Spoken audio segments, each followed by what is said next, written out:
Dando continuidade à aula anterior, nós vamos falar a respeito da análise quantitativa, considerando as suas particularidades.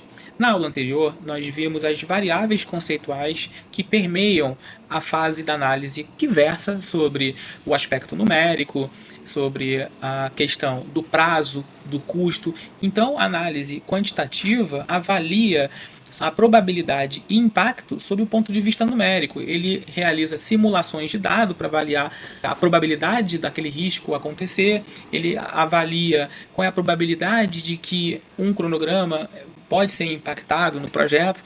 Então ele traz esse viés numérico, tá? E se aprofundando um pouquinho mais no aspecto monetário, a gente tem uma ferramenta que é muito importante ser utilizada quando a gente realiza uma análise de valor financeiro, olhando o risco sobre a perspectiva de possível perda caso o risco se materialize, ele se confirme.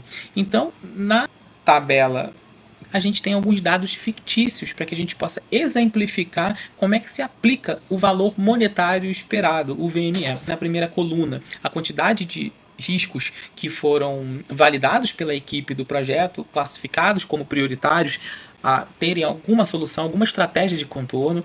A gente tem os riscos propriamente ditos, percentual de probabilidade, impacto no custo, quanto que o projeto será impactado sobre o ponto de vista de custo caso se confirme aquele risco, e o VME do custo. Então, o que é o VME do custo? Como se calcula esse valor, considerando o primeiro risco? Como se chega no valor de 12.800? O cálculo é simples, é a probabilidade, o percentual de probabilidade, fazendo referência à descrição número 1, então a gente tem os 40%, vezes o impacto no custo, que seria 40% vezes 32 mil, que vai resultar no valor que será necessário guardar de reserva para minimizar o impacto do risco caso ele se confirme.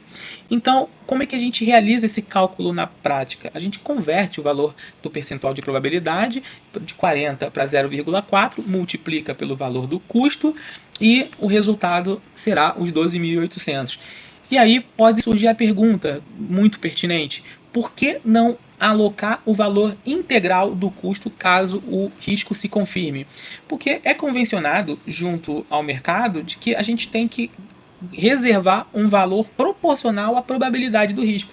Porque da mesma forma como no caso da descrição número 1, a probabilidade do risco acontecer é de 40%, a probabilidade do risco não acontecer é de 60%. Então, as chances são maiores para que o risco não aconteça do que a probabilidade de 40% do risco acontecer. Então, como o recurso financeiro ele é finito, a gente deve considerar que num plano de riscos a gente tem outros riscos que podem demandar de mais reservas. Então a equipe envolvida no orçamento considera a média e não o valor integral. Agora, nós teríamos uma mudança de cenário se a probabilidade do risco afligir o projeto fosse de 90%, próximo de 100%, se nós fizéssemos o cálculo de 90 vezes o valor do risco, certamente o valor seria proporcional, pareio ao custo que seria afligido caso o risco fosse consumado. Então, essa parte é muito importante da gente entender justamente para aqueles que atuam diretamente com o gerenciamento de riscos, olhando a perspectiva de valor. Tá? Então, o valor monetário esperado, o VME, ele é uma ferramenta utilizada na fase de análise quantitativa para se organizar e estimar um custo, calcular um valor de reserva que será alocado para minimizar e reduzir o impacto sobre aquele risco caso ele seja consumado.